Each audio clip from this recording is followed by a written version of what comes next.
So day friends, మనకు మన మిత్రులు ఈ మధ్యకాలంలో ఫోన్ చేస్తున్నారు, మెసేజ్ చేస్తున్నారు. వారు అడుగుతున్న ఒక ముఖ్యమైన ప్రశ్న ఏంటంటే, సార్ పిఐ చదవడం అనేది చాలా కష్టమవుతుంది, ఎలా చదవాలి? అదేవిధంగా రెండవది ఏంటంటే, ఇంకొందరు మిత్రులు అడుగుతున్నారు, పిఐకి ఏ బుక్స్ చదవాలి? మనందరికీ తెలిసిందే, పిఐకి 10 మార్క్స్ ఉంటాయి. అంటే 20 క్వశ్చన్స్ వస్తాయి, 10 మార్క్స్ ఉంటాయి. సో టెన్షన్ పడాల్సిన అవసరం లేదు. ఫస్ట్ ఆఫ్ ఆల్ థింగ్ ఏంటంటే, మనం టెన్షన్ పడద్దు. సరే, మరి ఎట్లా చదవాలి, ఏం చదవాలి అంటే దాని బేసిస్ ఏంటంటే సిలబస్. మీకు తెలిసిందే, సిలబస్ అనేది మనకు ప్రాణం. సిలబస్ కనుక తీసుకున్నట్టయితే మనకు ఎడ్జిటీ కానీ స్కూల్ అసిస్టెంట్ కానీ ఆల్మోస్ట్ సేమ్ సిలబస్గా ఇచ్చారు. సో ఆల్మోస్ట్ సిలబస్ తీసుకుంటే మనకు పిఐకి 6 టాపిక్స్గా లేదా 6 చాప్టర్స్గా డివైడ్ చేస్తారు. మనం ఎట్లా అనుకున్నా పర్లేదు, 6 టాపిక్స్ ఆర్ 6 చాప్టర్స్గా డివైడ్ చేస్తారు. అందులో మనకి ఏంటి అంటే ఏది ఈజీ అనుకుంటే అది వెళ్ళాలి. అందులో సిలబస్ను కూడా చూసి చాలా ఎక్కువ అనిపిస్తుంది జనరల్గా, కానీ వరి కావాల్సిన అవసరం లేదు. ఉదాహరణగా సైకాలజీ ఆల్రెడీ కంప్లీట్ అయిపోయింది. మీరు సైకాలజీలో మనకు ఆల్మోస్ట్ మనకు టెట్లో ఏ సిలబస్ ఉందో ఆల్మోస్ట్ అదే సిలబస్ ఇచ్చాడు. పిఐలో సేమ్ సిలబస్ ఇచ్చాడు. సో మన ఛానల్లో కూడా మనకు పిఐలో ఆల్మోస్ట్ ఇప్పటివరకు దాదాపు 28-29 వీడియోస్ చేసుకున్నాం. అందులో ఆల్మోస్ట్ 17 వీడియోస్ సైకాలజీకి సంబంధించిన వీడియోస్ ఉన్నాయి. ఫర్ ఎగ్జాంపుల్, మీకు అంటే మన ఛానల్ మీకు ఒక స్కఫోల్డింగ్లా సహాయపడుతుందన్న విషయం మీ అందరికీ తెలిసిందే. సో దయచేసి ఖచ్చితంగా వరి కాకండి, మన ఛానల్కి వెళ్ళండి, తప్పనిసరిగా ఆ వీడియోస్ ఒకసారి చూడండి, తర్వాత టాపిక్ చదవండి. టాపిక్ చదవడమే కాదు, మీ అందరికీ తెలిసిందే సింపుల్ లాజికే. అండ్ మళ్ళీ మీకు తెలిసిందే, కానీ మళ్ళీ ఎందుకు చెప్తున్నా అంటే కొందరు మిత్రులు కొంచెం దిగులు పడుతున్నారు, ఎట్లా సార్ అనేది కొంచెం వరి అవుతున్నారు. ఏం లేదు, పాత పేపర్లు కూడా తీసుకోవాలి ఖచ్చితంగా, old question papers. For example, ఇది ఎడ్జిటీ ఇంగ్లీష్ మీడియం పేపర్ మనకు మీరు డౌన్లోడ్ చేసుకోండి, దొరుకుతుంది. మీ ఫ్రెండ్స్కి వెళ్ళి కూడా సేకరించుకోండి, Telugu medium question paper. So అప్పుడు కూడా మనకు పిఐలో ఉన్నాయి. సో దయచేసి క్వశ్చన్స్ ఎట్లా వస్తున్నాయి, మనకు క్వశ్చన్స్ ఎలా వస్తున్నాయి, ఎట్లా ఫ్రేమ్ అవుతున్నాయి అనేది మల్టిపుల్గా ఫ్రేమ్ చేస్తున్నాయి. ఒకే రకంగా అడుగుతలేడు, రకరకాలుగా అడుగుతున్నారు. క్రోనాలజికల్ అడుగుతారు. ఫర్ ఎగ్జాంపుల్, కమిషన్స్ ఉన్నాయి. కమిషన్స్ మీద ఇయర్స్ కూడా గుర్తుపెట్టుకోవాలి, ఏ కమిషన్ ముందు వచ్చింది. ఫర్ ఎగ్జాంపుల్, స్వాతంత్రం తదుపరి కమిటీలు తీసుకుంటున్నాం. మనం ఏమేమి కమిటీస్ ఉంటాయి మనందరికి తెలిసిందే. ఫస్ట్ ఇది రాధాకృష్ణన్ కమిటీ ఉంది. అదేవిధంగా తీసుకున్నట్టయితే వొకేషనలైజేషన్ మీద మన కమిటీ ఇచ్చారు, మొదలియార్ కమిషన్ ఉంది. అదేవిధంగా నెక్స్ట్ తీసుకున్నట్టయితే స్త్రీ విద్య మీద ఏర్పాటు చేశారు, దుర్గాబాయి దేశ్ముఖ్ చేత వారి చేత కమిషన్ ఏర్పాటు చేశారు. స్త్రీ విద్య పైన ఎలాంటిది తీసుకోవాలి, అప్పుడే గర్ల్స్ హై స్కూల్స్ ఏర్పాటు అయ్యాయి. ఆ తర్వాత తీసుకుంటే మామూలుగా ఇండియన్ ఎడ్యుకేషన్ కమిషన్ అంటారు, కొటారి కమిషన్. సీక్వెన్షియల్ ఆర్డర్గా రాసుకోలేదు, చదవాలి. సీక్వెన్షియల్ ఆర్డర్గా తీసుకుంటే మనకు ఏ ఆర్డర్లు అడుగుతాడు షఫిల్ చేసి ఇస్తాడు. సో క్రమంగా రాయండి అని అంటాడు, అంతే, వెరీ సింపుల్. మీరు ఓల్డ్ క్వశ్చన్ పేపర్ తీసుకుంటే ప్యాటర్న్ ఎట్లా వస్తుందనేది తెలుస్తుంది. చదవడం ఒకటే కాదు, సో దయచేసి చదవడంతో పాటు క్వశ్చన్ ఎట్లా వస్తుంది అనేది గెస్ చేయాలి. మనకి ఏ రకంగా ఇస్తున్నాడు అనేది గెస్ చేయాలి. Very simple. టాపిక్ చదవండి ఖచ్చితంగా, దాని తర్వాత మనం ఏంటంటే క్వశ్చన్ పేపర్కి వెళ్ళాలి. ఇక మీరు అడుగుతున్న ప్రశ్న, అదేవిధంగా ఇంగ్లీష్ మీడియం మిత్రులు అడుగుతున్నారు, సార్ ఎట్లా సార్, మరి మాకు ఎట్లా అసలు మెటీరియల్ దొరుకుతలేదు. సో ఇగ్నో స్టడీ మెటీరియల్, దయచేసి మనకు ఇగ్నోకి సంబంధించిన మనకు జ్ఞానకోష్, అది బిఎడ్కు డిఎడ్కి ఇద్దరికి సహాయపడుతుంది. డౌన్లోడ్ చేసుకొని ప్రింట్అవుట్ తీసుకోండి, డెఫినెట్గా ఎక్సలెంట్ మెటీరియల్ ఉంది, సూపర్ మెటీరియల్ ఉంది. జ్ఞానకోష్ అనే మనకు దానికి వెళ్ళండి. నేను మీకు లింక్ కూడా పెడతాను, మన దానిలో మీకు లింక్ కూడా పెడతాను. ఆ లింక్లోకి వెళ్ళి దయచేసి మీరు తీసుకోండి. చాలా వరకు ఇదివరకు అన్ని గ్రూప్లో నేను ఫార్వర్డ్ చేశాను, అయినా ఎవరికైనా తెలియకపోయినట్టయితే సో దయచేసి నాకు ఒక రిక్వెస్ట్ పెట్టినా పర్వాలేదు, నేను మీకు దానికి అటాచ్ చేసి జ్ఞానకోష్ దాన్ని పంపిస్తాను. సో ఇది ఒక అంటే ఎట్లా చదవాలి అంటే, ఒకటో మెటీరియల్ అనేది ప్రాణం, మీకు తెలిసిందే. అంటే మెటీరియల్ ఏందైతే మనం ఏం చేయలేం కదా. సో ఇంగ్లీష్ మీడియం మిత్రులకైతేనేమో BEd study material, IGNOU study material ఉంది. అదేవిధంగా మామూలుగా తీసుకున్నట్టయితే, రెండవది తీసుకున్నట్టయితే మనకు ఒకవేళ కనుక దొరికినట్టయితే ఈ యొక్క ఎన్ఐఓఎస్ డిఎల్ఈడి స్టడీ మెటీరియల్ కూడా కొంత చరిత్ర మీద ఉంది, హిస్టరీ ఆఫ్ ఎడ్యుకేషన్ ఉంది, అది కూడా దయచేసి ఒకసారి చూడండి. ఇక బుక్స్ పరంగా చూసినట్టయితే, ఇప్పుడు మనం అనుకున్నాం కదా ఫస్ట్ చాప్టర్ ఏదైతే ఉందో మనకు, మరి ఏ బుక్స్ చదవాలి అని అంటే మనకు తెలిసిందే. సో ఒక మంచి పుస్తకాలు తెలుగు అకాడమీలో ఎక్సలెంట్ పబ్లిష్ అయ్యాయి.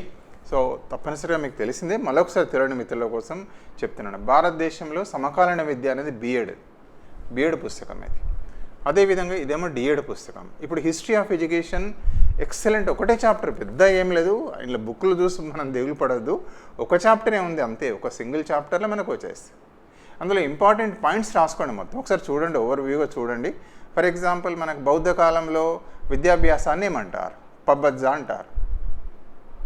అదేవిధంగా మరి అదే రకంగా తీసుకున్నట్టయితే మామూలుగా ఈ యొక్క ఓల్డ్ ఏదైతే మనకు మహమ్మదీయ సంస్కృతిలో కూడా విద్యాభ్యాసాన్ని ఒక పేరుతో పిలుస్తారు. అది ఏంటిది? ఈ ఏజ్లో విద్యాభ్యాస అంటే ఎంత ఏజ్లో జరుగుతుందని అడగవచ్చు. అంటే మనకు మహమ్మదీయ మామూలుగా కాలంలో ఇప్పుడు తీసుకుంటే విద్యాభ్యాసం ఎప్పుడు జరుగుతుందంటే 4 సంవత్సరాల 4 నెలల 4 రోజులకు మామూలుగా మనది ఏదైతే అక్షరాభ్యాసం అంటారో ఆ ఏజ్లో అక్కడ జరపడం అనేది జరుగుతుంది. ఏమంటారు దాన్ని? అన్నిట్లో ఇచ్చాడు, ఏ బుక్లో దొరికినా ఇస్తాడు. సో దయచేసి చూసుకోండి ఇంపార్టెంట్ వాటిని. అదేవిధంగా ప్రైమరీ స్కూల్స్ని ఏమంటారు? మహమ్మదీయ కాలంలో కూడా ప్రైమరీ స్కూల్స్ ఉండేవి, వాటిని ఏమంటారు? అదేవిధంగా హై స్కూల్స్ ఉంటాయి, ఉన్నత విద్యను ఉంటాయి. ఆ పాఠశాలలకి ఏమని పేరు? ఎట్లా ఉంది? అదేవిధంగా బౌద్ధుల కాలంలో ఏర్పడ్డ విశ్వవిద్యాలయాలు ఏంటి? బౌద్ధుల కాలంలో పట్టిన విశ్వవిద్యాలయాలు ఏర్పడ్డాయి. అవి ఏంటి? ఉదాహరణంగా నలంద కావచ్చు, తక్షశిల కావచ్చు, అలాంటి విశ్వవిద్యాలయాలు ఏర్పడ్డాయి ప్రాచీనంగా. సో ఈ విధంగా హిస్టరీ ఆఫ్ ఎడ్యుకేషన్లో తీసుకొని సో సింపుల్గా మనం ఒకసారి చదవండి. అదేవిధంగా వివిధ రకాల కమిటీస్ ఉన్నాయి. అదేవిధంగా ఆంగ్లేయ విద్య, ఆంగ్లేయ అంటే ఇంగ్లీష్ మీడియంలో బోధించాలని ఎవరు ప్రతిపాదించారు అంటే మెకాలే. మ్యాగ్నా కార్టా అంటారు. మ్యాగ్నా కార్టా అని దేనికి పేరు? ప్రీ ఇండిపెండెన్స్లో పట్టిన ఒక కమిటీ అనేది ఒక ఎట్లా భారతదేశ విద్యా విధానాన్ని ఎట్లా డెవలప్ చేయాలి విద్యను అనేది మామూలుగా ఒక కమిటీ ద్వారా డెవలప్ చేశారు. దానికే మ్యాగ్నా కార్టా అని కూడా అంటారు. అది ఎవరు?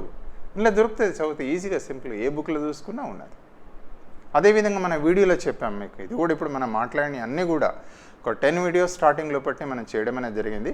ఏదైతే మనం హిస్టారికల్ డెవలప్మెంటు, ఫిలసాఫికల్ డైమెన్షన్స్ పైన దాదాపు 10 వీడియోస్ ఉన్నాయి మీకు. దయచేసి ఒకసారి చూడండి.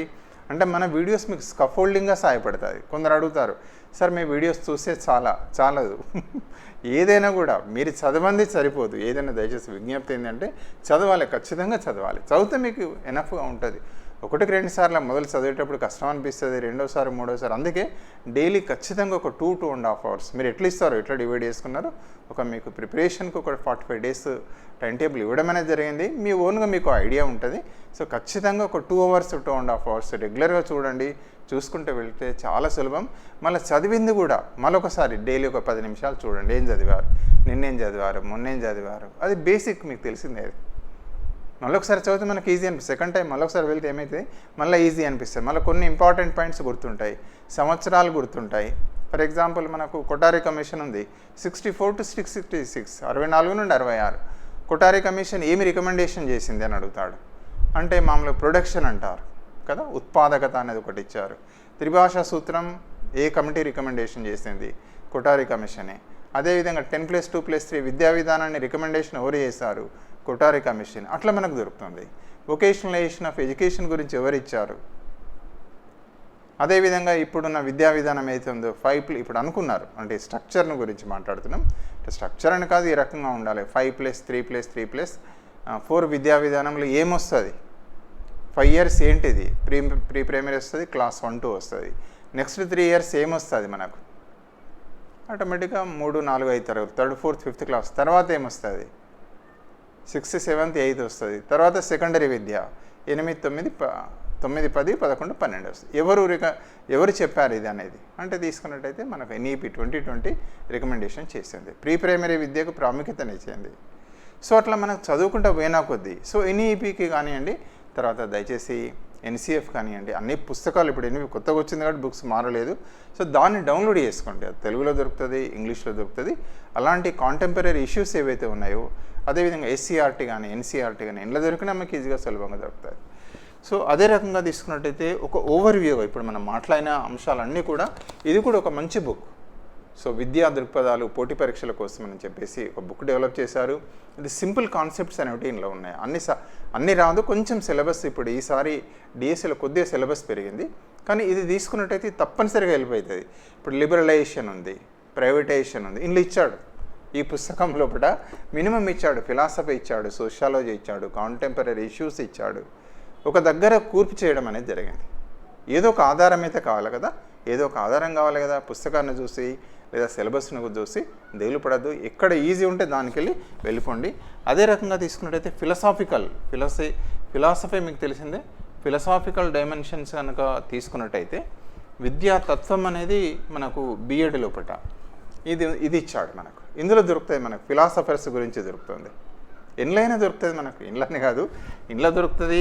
అదేవిధంగా ఇంగ్లీష్ మీడియం మిత్రులు అనేటైతే ఇంతకుముందే చెప్పాం మనకైతే NIOS కానీ తర్వాత ఇగ్నో బిఎడ్ స్టడీ మెటీరియల్ ఏదైతే ఉందో అందులో మనకి ఈజీగా దొరుకుతుంది. ఫిలాసఫర్స్ గురించి ఇచ్చాడు చూడండి ఇక్కడ, ఫిలాసఫల్ పర్స్పెక్టివ్స్. ఇది డౌన్లోడ్ చేసుకుంటే దానిలో మీకు ఈజీగా దొరికిపోతుంది. ఇలా అందరూ ఫిలాసఫర్స్ గురించి ఇచ్చారు. ఇప్పుడు చెప్పేది అయితే ఉందో మనకు PAకి సంబంధించింది హాస్టల్ వెల్ఫేర్ ఆఫీసర్ మిత్రులకు కూడా సహాయపడుతుంది. ఇది ఓన్లీ మన డిఎస్సికే కాదు, ఇప్పుడు ఆల్రెడీ 24th ఎగ్జామ్ మన వాళ్ళకు ఉంది, అది కూడా ఇప్పుడు చెప్పే మాటలన్నీ కూడా వారికి కూడా సహాయపడతాయి. అదేవిధంగా బిఎడ్లో ఇది విద్యా తాత్విక దృక్పథాలను ఇచ్చాడు. ఇందులో మన ఫిలాసఫర్స్ గురించి మాట్లాడారు. సో ఇండ్లైనా ఏ బుక్ లోపటినైనా మామూలుగా దొరుకుతుంది. అదేవిధంగా మామూలుగా ప్రాసెస్ ఆఫ్ ఎడ్యుకేషన్, విద్యా ప్రక్రియ అని యూనిపోలార్ అని, బైపోలార్ అని, ట్రైపోలార్ అని, ఏకధ్రువ, ద్విధ్రువ, త్రిధ్రువ, ఈ అంశాలు ఇండ్లైనా దొరుకుతాయి, ఏ బుక్లైనా దొరుకుతుంది. ఫర్ ఎగ్జాంపుల్ ఇప్పుడు ఇది ఇంట్లో ఉంది, ఇంట్లో కూడా ఇచ్చాడు. ఏం దిగులు పడే పని లేదు, ఏది ఉంటుంది వెళ్ళండి చూడండి. మీ ఫ్రెండ్స్ తోటి కూడా ఏదైనా టాపిక్ రాలేదనుకోండి దిగులు పడకండి, మీ క్లోజ్ ఫ్రెండ్స్ ఉంటారు కదా వాళ్ళతో డిస్కస్ చేయండి, చాలా ఈజీగా ఉంటుంది, చాలా ఈజీగా చేసుకోవచ్చు. అదేవిధంగా సోషియాలజీ ఉంది, సోషియాలజీ మనకు 3rd టాపిక్ ఇచ్చాడు. సో ఇంట్లో దొరుకుతుంది మనకు సోషియాలజీకి సంబంధించి. ఎక్కడ ఉంటే అక్కడ, లేదంటే గూగుల్కి వెళ్ళండి, ChatGPTకి వెళ్ళండి, ఎన్లైనా పికప్ చేసుకోవచ్చు. మనకు టాపిక్ మీద కొంత ఐడియా రావాలి, అంతే కదా. సో ఇవి కూడా మీకు ఏంటి అంటే అమెజాన్లో మనకు తెలుగు అకాడమీలో దొరుకుతున్నాయి. సో దయచేసి చూడండి. ఒకవేళ బుక్స్ దొరకకున్న వరి కాకండి, 11th అవర్లో అయ్యో తెలుగు అకాడమీ దొరుకుతలేని వరి కాకండి. మీకు అందుబాటులో ఏది ఉంటే అది మీ ఫ్రెండ్స్ దగ్గరికి వెళ్ళి తీసుకోండి. తర్వాత ఫ్రెండ్స్తో డిస్కస్ చేసుకోండి, ఇంపార్టెంట్ పాయింట్స్ రాసుకోండి, అది చాలా హెల్ప్ అవుతుంది. అదేవిధంగా స్కూల్ అడ్మినిస్ట్రేషన్ అంటే మనకు ఫిలసాఫికల్ డైమెన్షన్స్ లోపల ఎథిక్స్ ఆఫ్ టీచర్స్ ఇచ్చాడు. అందులోనే ఫిలాసఫీలో భాగంగానే అంటే ఉపాధ్యాయుడి యొక్క ఎథిక్స్, ఏ విలువలను పాటించాలి ప్రొఫెషనల్గా అనేది మళ్ళీ వేరే ఇచ్చాడు, ఇక్కడ కూడా ఇచ్చాడు. ఎథిక్స్లోకి వెళ్ళి ఒక క్వశ్చన్ ఎక్స్పెక్ట్ చేస్తాం. సో దానికి సంబంధించింది ఎక్కడ దొరుకుతుంది అంటే చూడండి, ఇక్కడ బిఎడ్ అయినట్టయితే పాఠశాల వ్యవస్థాపన నిర్వహణ ఒకటే చాప్టర్. ఈ బుక్ గురించి వరి కావద్దు, ఇందులో ఒక చాప్టర్ ఉంది, ఇందులో వేరే టాపిక్స్ కూడా జనరల్ టాపిక్స్ ఇందులో దొరుకుతున్నాయి మనకు. ఇప్పుడు SCRT గురించి ఇచ్చారు, NCRT గురించి ఇచ్చారు, IASC గురించి ఇచ్చారు, చిన్నగా ఇచ్చాడు. ఇందులో విద్యా సంస్థల గురించి ఇచ్చారు. సో కాబట్టి దయచేసి ఇన్ సర్వీస్ కానీ ప్రీ సర్వీస్ కానీ ఇది మనకు 5th చాప్టర్ కూడా ప్రొఫెషనల్ డెవలప్మెంట్ ఆఫ్ టీచర్స్ అనేది ఇచ్చారు. అందులో ఇందులో మనకు సహాయపడుతుంది. ఇది బిఎడ్ ఉంది, డిఎడ్ ఉంది. ఎవరికి ఏ బుక్ దొరికినా అంటే బిఎడ్ వాళ్ళకు డిఎడ్ దొరికినా తీసుకోండి, లేదా బిఎడ్ దొరికినా కూడా మీరు తీసుకోండి, హెల్ప్ అవుతుంది మనకి. ఎండ్లో దొరికినా ఎండ్ల పికప్ అయితే అందులో తీసుకోండి దయచేసి. సో ఇక educational concerns in contemporary in India లోపల పర్యావరణ విద్య గురించి, environmental education, population education, adolescence education, inclusive education, అదేవిధంగా LPG, liberalisation, privatisation, globalisation, value education, health and wellbeing, education technology, ICT మీద ఇచ్చాడు. ఇవన్నీ మీరు చదువుతుంది TLMలో కానీ దయచేసి పెడగాజీలో కూడా మీకు కొన్ని దొరుకుతాయి, కొన్ని బయోసైన్స్లో దొరుకుతాయి. తర్వాత స్పెసిఫిక్ బుక్స్ కూడా సైకాలజీలో కూడా కానీ మీరు చదువుకున్నప్పుడు సమ్మిళిత విద్య, ఇంక్లూజివ్ ఎడ్యుకేషన్ విధానాలు. సో ఖచ్చితంగా అడుగుతాడు, ఇంట్లోకి ఈజీగా అడుగుతాడు. మనకి ఇంతవరకు ఏ మేరకు ఉంది ఆ టాపిక్ చూసుకొని వెళ్ళండి. అదేవిధంగా బిఎడ్ లోపల డిఎడ్ లోపల కూడా బుక్ కూడా ఇచ్చాడు, సమ్మిళిత విద్య, లింగ సమైక్యత, సమ్మిళిత దృక్పథాలను ఇచ్చాడు. అంటే రిలేటెడ్గా ఇది పుస్తకం మొత్తం బుక్ అంతా కాదు, చదవండి. మళ్ళీ క్వశ్చన్ పేపర్ తీసుకోవాలి, 1-2 క్వశ్చన్ పేపర్ తీసుకోండి, ఖచ్చితంగా చదవండి. ఎన్విరాన్మెంటల్ ఎడ్యుకేషన్ మోడర్న్గా మనకు దొరుకుతుంది, చాలా లిటరేచర్ ఉంది ఎన్విరాన్మెంటల్ ఎడ్యుకేషన్ మీద. మీకు ఏది అందుబాటులో ఉన్నా తీసుకోండి, ఇది బిఎడ్కి సంబంధించి. సో దయచేసి చదవండి. సో ఈ రకంగా మనం ఏ టాపిక్ మొదలు చూసుకోండి, ఏది అందుబాటులో ఉంటే దాన్ని పికప్ చేసుకోండి, మంచిగా చదవండి, ప్రాక్టీస్ చేయండి, ఎట్లా వస్తుంది క్వశ్చన్ అనేది చూడండి. తర్వాత ఖచ్చితంగా మనం బెటర్గా చేస్తాం, మంచిగా చేస్తాం ఆత్మవిశ్వాసంతో ముందుకు వెళ్ళాలి. టెన్షన్ పడకండి. డైలీ 1.5 hour ఆర్ 2 hours ఒక సెషన్ అంటే ఒక 3 hours అనుకుంటున్నాం, ఒక 3 hours ఇవ్వండి, కంటిన్యూస్గా ఇచ్చి చూడండి, మీకే తెలుస్తుంది. మళ్ళీ నెక్స్ట్ డే కూడా మళ్ళీ రివిజన్ చేయాలి, మనం తప్పనిసరిగా రివిజన్ చేసుకోవాలి, బిట్స్ ప్రాక్టీస్ చేసుకోవాలి. సో దయచేసి మీకు అందరికీ తెలిసిందే. సో ఈ రకంగా PA కనుక చదివినట్టయితే మంచి మార్క్స్ వస్తాయి, కానీ ఓవర్ టైం దీని మీద పెట్టవద్దు. ఎందుకంటే ఎగ్జామినేషన్లో మనం చెప్తున్నారు సార్ మేము లాంగ్ వే మీద టెట్ రాసిన మిత్రులు లాంగ్ వే మీద ఎక్కువ టైం ఉందట, మిగతా టైం ఎగిరిపోయింది సార్ మేము చేయలేకపోయామని చెప్తున్నారు. సో దేనికి ఎంత టైమో ఎన్ని మార్క్స్ ఉన్నాయో దాన్ని బట్టి చేయండి. చదవండి, చదవద్దు అని కాదు, ఎందుకంటే కాంటెంట్ పెడగాజీకి హయ్యెస్ట్ స్కోర్ ఉంది. సో దయచేసి హయ్యెస్ట్ మార్క్స్ ఉన్నాయి మనకు, అది చాలా ఖచ్చితంగా 44 కొట్టాలి. అదేవిధంగా మీకు 45 అయితే 45 కొట్టండి. పెడగాజీలో 15 16 కొట్టాలి ఏజీటీ కానీ స్కూల్ అసెంబ్లీకి. అదేవిధంగా విద్యా దృక్పథాల్లో కూడా 10 కొట్టే ప్రయత్నం చేయాలి. ప్రయత్నం అనేది తప్పనిసరిగా ఉండాలి. So thank you for watching this video. So దయచేసి మీకు ఏమైనా డౌట్స్ ఉంటే నా ఫోన్ నెంబర్ 9949038628 కాల్ చేయండి. ఎప్పుడు మన ఛానల్ మీ వెంటనే ఉంటుంది, మీకు ఒక స్కఫోల్డింగ్ లాగా మళ్ళీ విజ్ఞప్తి. సో దయచేసి మీ వీడియోస్ చూస్తేనే సరిపోదా అంటే సరిపోదు, తప్పనిసరిగా బుక్స్ చదవాలి. ఖచ్చితంగా నోట్స్ కూడా వీలైతే ఇంపార్టెంట్ పాయింట్స్ అండర్లైన్ చేసుకోండి లేదా నోట్స్ రాసుకోండి. మంచిగా మీరు టెన్షన్ అయితే పడద్దు. తప్పనిసరిగా మళ్ళీ ఖచ్చితంగా ఓల్డ్ పేపర్స్ తీసుకోవాలి, ప్రాక్టీస్ చేసుకోవాలి. అది మాత్రం మనం ఖచ్చితంగా మర్చిపోవద్దు, ఎందుకంటే ప్రాక్టీస్ అనేది ప్రాణం, మీకు తెలిసిందే. మళ్ళీ ఒకసారి మీకు చూపెడుతున్నాను, ఒకసారి విజ్ఞప్తి. సిలబస్ కాపీ ఐస్ పర్ సిలబసే చదవండి, బుక్ అంతా తీసి చదవకండి. సిలబస్లో ఏముంటాయో ఆ సిలబస్ ప్రకారం చదవండి. ఖచ్చితంగా పాత క్వశ్చన్ పేపర్ తీసుకొని ప్రాక్టీస్ చేయండి. ఇవి 2 బేసిక్ ప్రాణం, మీకు తెలిసిందే. So once again I wish you all the success. మంచి విజయం సాధించాలి. ఉన్న టైం ఇప్పుడు చూద్దాం, తర్వాత ముందులో ఏదైనా బోనస్ టైం దొరికితే బోనస్ టైం అని అనుకుందాం.